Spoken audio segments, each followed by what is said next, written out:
What kind of person screams at a teenager over a Wi-Fi password in the middle of a cul-de-sac? Kara Hawthorne, that's who.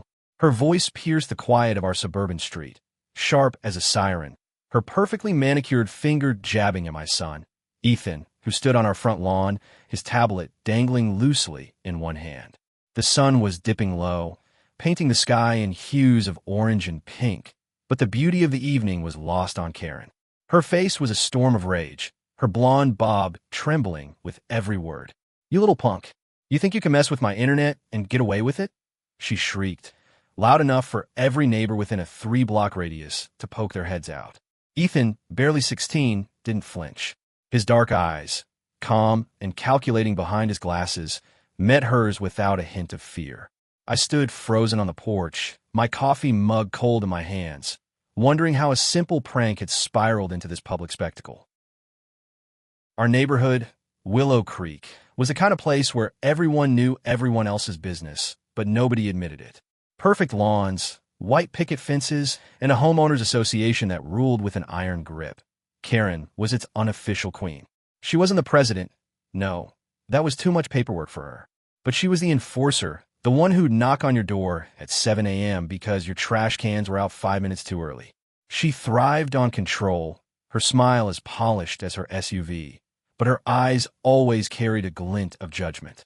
Ethan, my quiet, tech-obsessed son, had never been on her radar before. He was the kid who fixed neighbors' routers for free, the one who'd rather code than kick a soccer ball. But that evening, as Karen's tirade echoed, I realized something had shifted. Ethan had done something to rattle her perfect world. It started innocently enough, or so I thought. Ethan had been tinkering with our home network, setting up a new router to boost our signal. He'd mentioned something about optimizing bandwidth and securing the network, but I nodded along, half listening, assuming it was just his usual tech babble. I'm a single mom, a graphic designer who works from home, and I trusted Ethan to handle anything with a circuit board. He'd been building computers since he was 12, teaching himself Python while his peers were obsessed with Fortnite. But Karen's Wi-Fi? That was sacred ground. She worked from home too, running some kind of online boutique that sold overpriced candles and throw pillows. Her internet was her lifeline, and apparently, Ethan had cut it.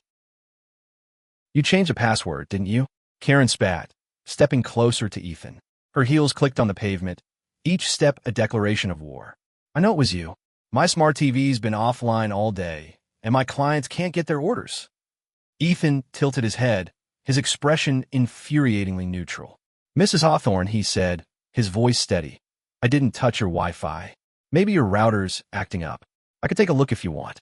His offer was polite, but there was a spark in his eyes, a flicker of something mischievous. I knew that look. It was the same one he'd had when he'd hacked his school's grading portal to fix a glitch for fun. Karen wasn't buying it. She turned to me, her eyes narrowing. "Claire, you need to control your kid. This is vandalism. I'm calling the HOA board tonight." I opened my mouth to respond, but the words caught in my throat. Vandalism? Over Wi-Fi? The absurdity of it almost made me laugh, but the fury in Karen's face stopped me cold. Neighbors were starting to gather now. Mr. Patel from across the street, Mrs. Ellison with her yappy dog, even old Mr. Carver, who rarely left his porch. They were drawn to the drama like moths to a flame, whispering to each other as Karen's voice grew louder. Ethan, unfazed, tapped something on his tablet. I couldn't see the screen, but I had a sinking feeling he wasn't just checking his homework. I stepped forward, trying to defuse the situation. "Karen, let's calm down. I'm sure it's just a misunderstanding. Ethan can fix it, right?" I shot him a look, hoping he'd play along. But Ethan just shrugged, his lips twitching into a faint smile. "Sure, Mom. I can fix it. But Mrs. Hawthorne might want to check her own network first. Could be someone else piggybacking her signal." Karen's face turned a deeper shade of red. "Piggybacking? Are you accusing me of not securing my own Wi-Fi?" she snapped. Ethan didn't answer, but that smile grew just a fraction wider. What I didn't know then, what none of us knew, was that Ethan had stumbled onto something much bigger than a prank. Karen's perfect facade, her reign over Willow Creek, was built on more than just her relentless need for control. Ethan's little stunt with the Wi-Fi password wasn't just a jab at her ego. It was the first crack in a carefully constructed lie. And as the neighbors watched, their whispers growing louder, I realized this wasn't just about a password. This was about power, secrets, and the kind of truth that could unravel a neighborhood. The next morning, the air in Willow Creek felt heavier, like the calm before a storm. Karen didn't waste time. By 8 a.m., an email from the HOA blasted into every resident's inbox, subject line screaming in all caps, "Urgent, cybersecurity breach in our community." She'd spun Ethan's prank into a full-blown crisis, claiming an unauthorized access to her network had compromised her business and demanded an emergency meeting that evening. I read the email on my kitchen table, my coffee growing cold as my stomach churned.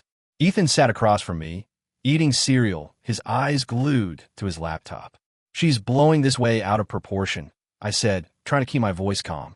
Ethan didn't look up. "She's scared," he said simply, his spoon pausing mid-bite. "Scared of what?" I asked, but he just shrugged, his focus back on the screen. I should have known Ethan was already 10 steps ahead.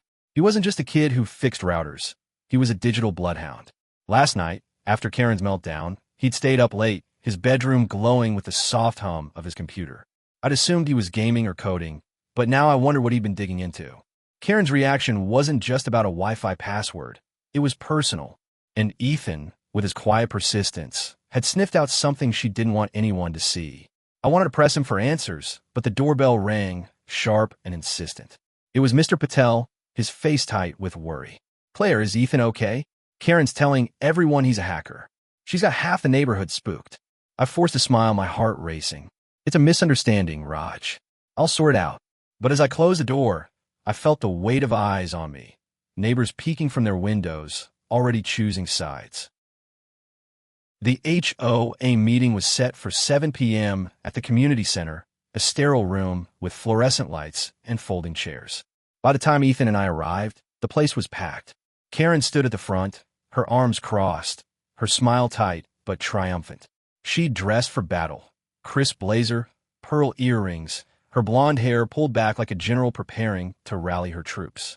The board president, Tom Wheeler, a mild-mannered accountant, looked like he'd rather be anywhere else. "Let's keep this civil," he said, his voice barely carrying over the murmurs. Karen didn't wait for an invitation. She launched into her story, painting Ethan as a teenage cybercriminal who'd targeted her livelihood. "My boutique's database was at risk," she declared, her voice trembling with rehearsed emotion. "This isn't just about Wi-Fi. It's about trust in our community." The room buzzed with gasps and whispers. I felt my face burn, my hands clenching in my lap. Ethan sat beside me, his expression unreadable, his tablet resting on his knees. I leaned toward him, whispering, "Did you do anything else to her network?" He shook his head, but his eyes flicked to the tablet, and I knew he was holding something back. Then came the twist I hadn't expected. Mr. Carver, the quiet widower who rarely spoke, stood up, his frail frame trembling. "Karen, you've been using my Wi-Fi too," he said, his voice cracking but firm. "I noticed my speeds dropping for weeks. Thought it was my old router, but now I'm wondering." The room went silent. Karen's smile faltered, just for a second, before she recovered. "That's absurd, Harold," she snapped. "I have my own network." But the seed of doubt was planted. Ethan's fingers moved subtly on his tablet, and I caught a glimpse of a network diagnostic app open on his screen. He wasn't just sitting there, he was scanning. I grabbed his arm, my voice low. "What are you doing?" He leaned closer, his voice barely a whisper. "Her router's broadcasting on an open channel. She's been leeching off half the street's Wi-Fi for months, Mom. I didn't change her password. I just locked her out of ours." My jaw dropped. Karen wasn't a victim. She was a thief, piggybacking on everyone's networks to save a buck while her boutique raked in profits. But why was she so desperate to pin this on Ethan? What was she hiding? As the meeting spiraled into chaos, with neighbors arguing and Tom struggling to regain control, Ethan tapped my hand. "Check your phone," he said softly. I opened my messages and saw a link he'd sent, a screenshot of Karen's boutique website, but not the glossy front page. It was a back-end dashboard showing sales numbers that didn't add up. "How did you—" I started, but Ethan cut me off. "She's been fudging her taxes, Mom. And her clients? Not all of them are real." My heart pounded. This wasn't just about Wi-Fi anymore. Karen's empire was a house of cards, and Ethan had found the loose thread. The community center felt like a pressure cooker, the air thick with suspicion and unspoken alliances. Karen's voice cut through the chaos, redirecting the room's focus to Ethan. "This boy's been hacking into private networks," she declared, pointing at him like a prosecutor in a courtroom. Her eyes gleamed with conviction, but I saw the cracks in her armor, her hands trembling slightly, her smile too tight. Ethan sat calmly, his tablet now closed, but I knew he was ready to strike. I wanted to stand up to defend him, but my throat felt dry. How had my son, the kid who spent his weekends coding apps for fun, ended up in the crosshairs of Karen's wrath?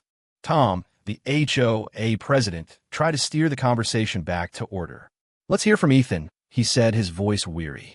All eyes turned to my son. He stood slowly, his lanky frame unfolding with a quiet confidence that made my chest ache with pride and fear. "I didn't hack anything," he said, his voice clear and steady. "I noticed our Wi-Fi was slow, so I ran a diagnostic. Turns out, Mrs. Hawthorne's router was pulling bandwidth from multiple networks on the street, including ours. I changed our password to secure it. That's all." The room erupted in murmurs.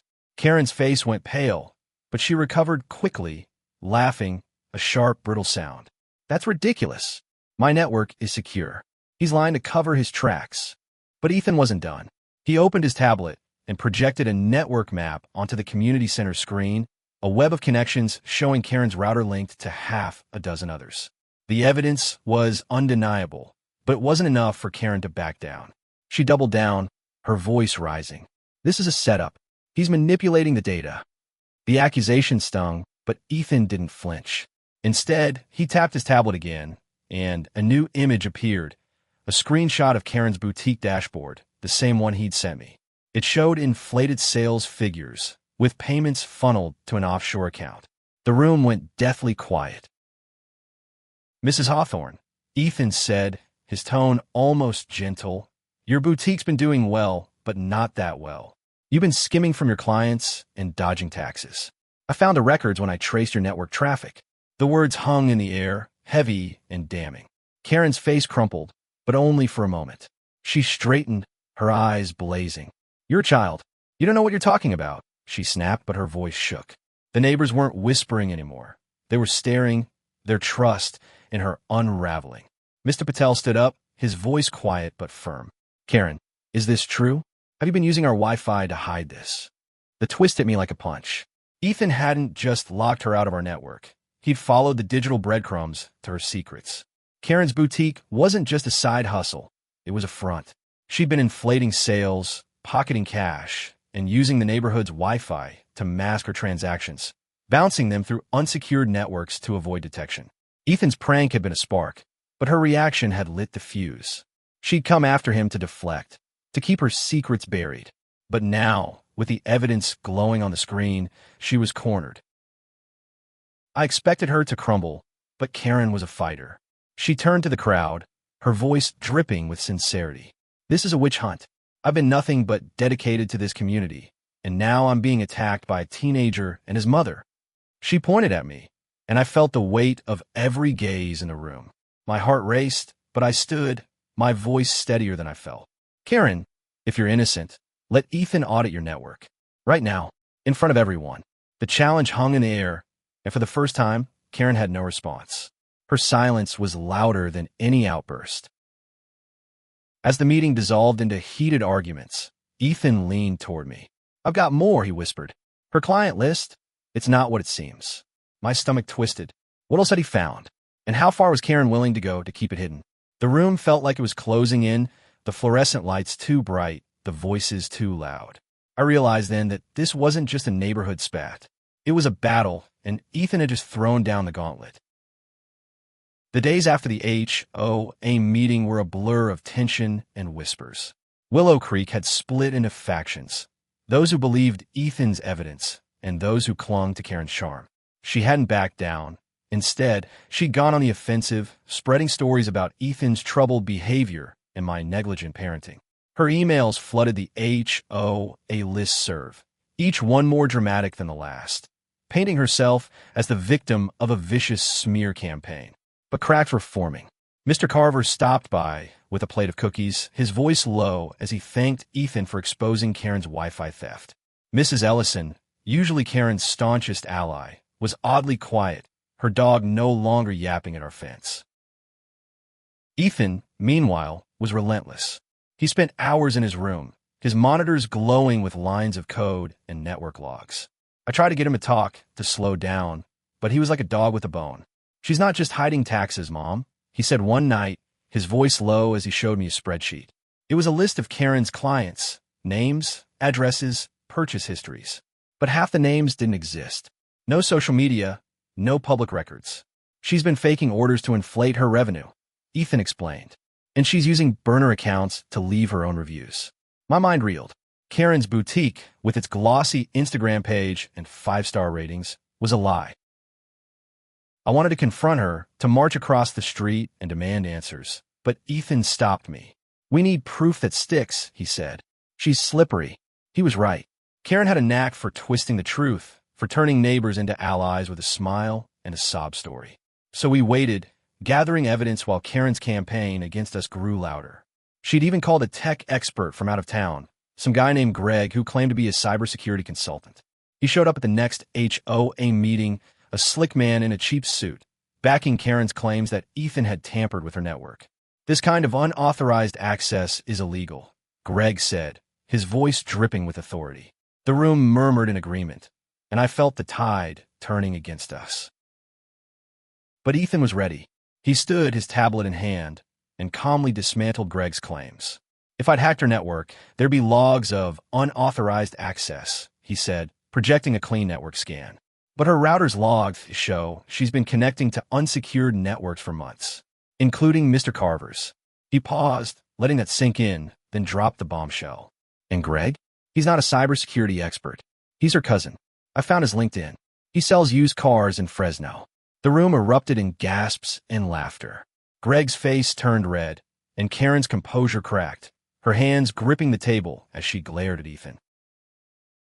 The twist came when Mrs. Ellison stood up, her voice trembling.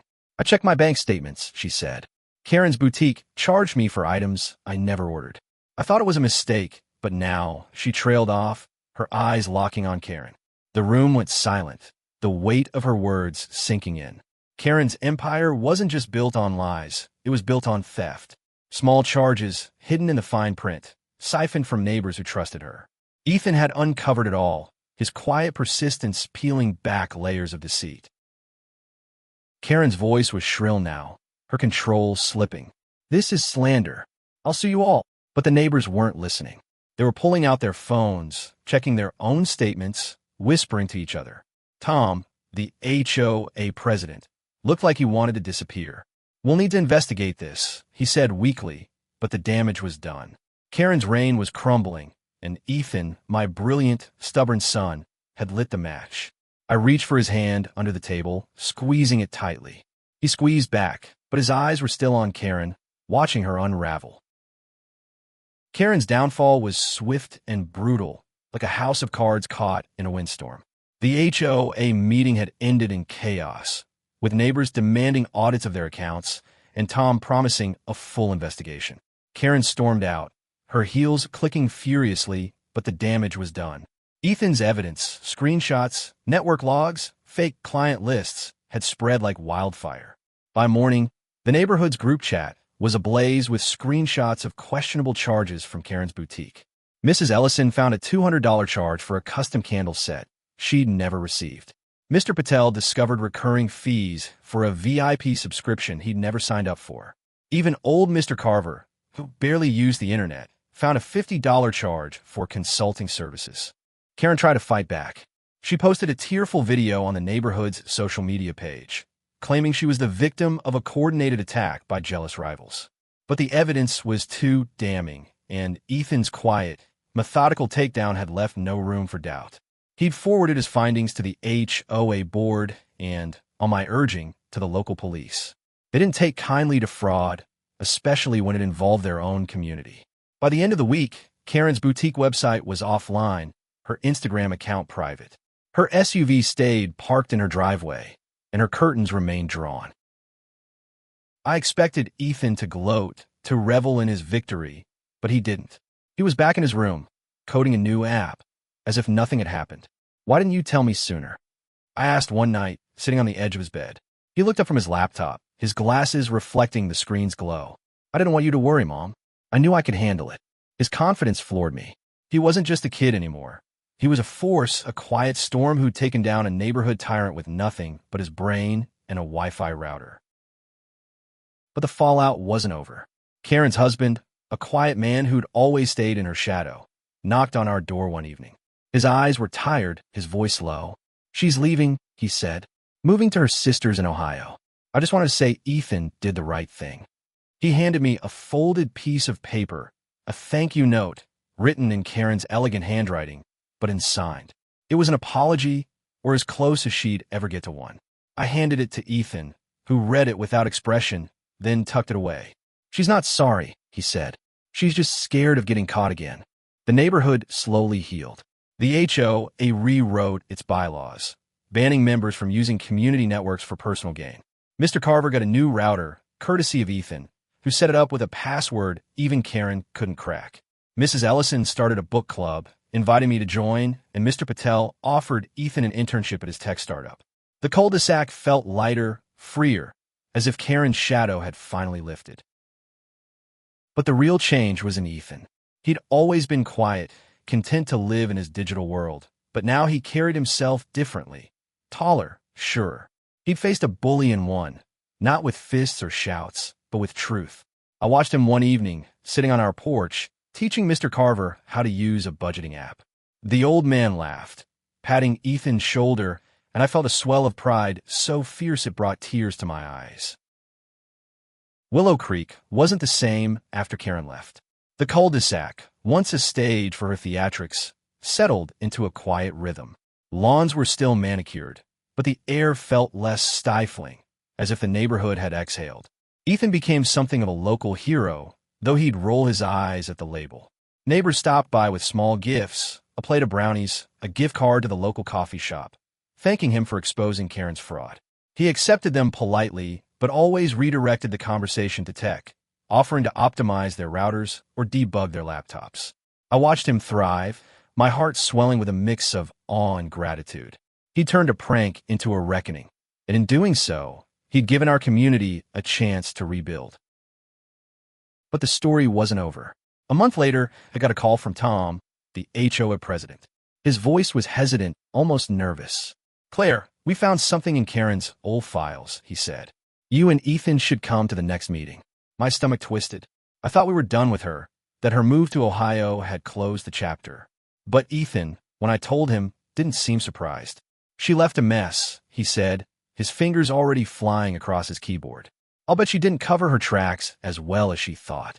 The meeting was smaller this time, just the board and a few curious neighbors. Tom slid a folder across the table, his hands shaking slightly. Inside were printouts of emails. Karen's emails, sent from a private account she hadn't disclosed to the HOA. They detailed a scheme to inflate property values in Willow Creek by manipulating HOA funds, skimming small amounts from maintenance budgets to pay off appraisers. It was subtle, clever, and completely illegal.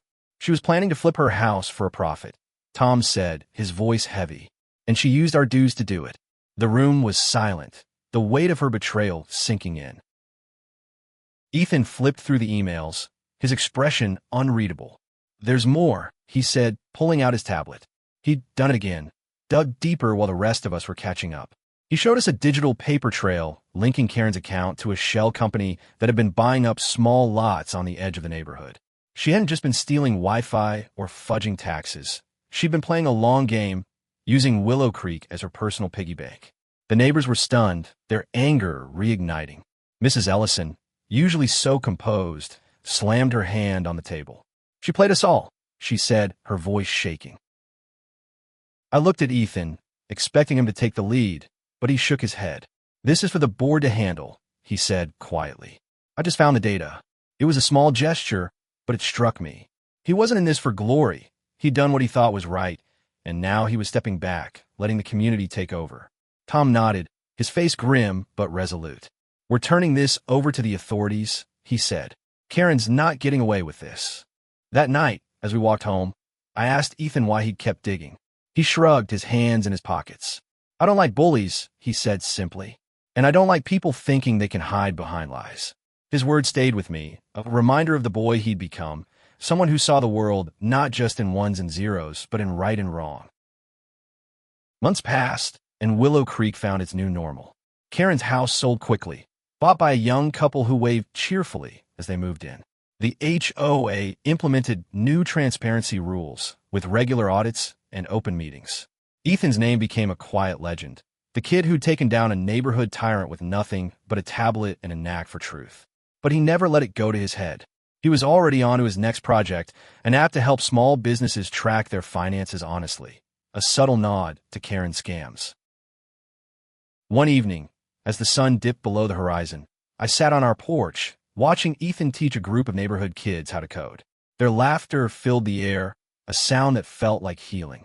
Mr. Carver joined us, his cane tapping softly on the steps. "Your boy's something special, Claire," he said, his eyes crinkling with a smile. I nodded, my throat tight. "He is." Ethan glanced over, catching my eye, and for a moment I saw the kid he used to be, the one who'd build computers from spare parts, who'd stay up late reading about encryption, who'd always been a little too smart for his own good. But he was more than that now. He'd shown me, and all of Willow Creek, that truth matters, that one person, no matter how young, can make a difference. Karen's lies had torn at the fabric of our community, but Ethan's courage had stitched it back together. He'd taken a stand, not for revenge, but for what was right. And in doing so, he'd reminded us all that power isn't in control or manipulation. It's in standing up, in speaking out, in refusing to let lies win. As the kids dispersed, their voices fading into the twilight, Ethan sat beside me, his tablet dark for once. "You okay, Mom?" he asked, his voice soft. I smiled, ruffling his hair like I used to when he was little. "More than okay," I said. "I'm proud of you." He ducked his head, embarrassed, but I saw the corners of his mouth lift. The cul-de-sac was quiet now, the weight of Karen's rain gone, replaced by something stronger, trust, rebuilt one honest connection at a time. And as the stars began to peek through the evening sky, I knew we'd be all right. Ethan had shown us the way.